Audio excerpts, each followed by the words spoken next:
Next counter sir પારસ defence પર એક વખત નજર કરીએ બિકોઝ સતત તેજી આપણને જોવા મળેલી છે.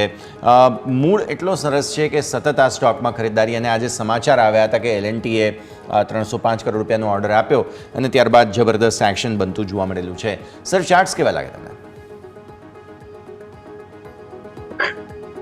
પારસ ડિફેન્સની વાત કરીએ તો આજે એક ડેફિનેટલી 5% એક અપર સર્કિટે બંધ થયો છે સ્ટોક, અને મને લાગી રહ્યું છે કે અહીંયા આગળ નીચેમાં આપણે વાત કરીએ તો 1175ના એક સપોર્ટ છે, અને છેલ્લા 8-10 ટ્રેડિંગ સેશનથી ત્યાં આગળ સપોર્ટ લઈને સ્ટોક બાઉન્સ કરવાનો એક ટ્રાય કરી રહ્યો છે.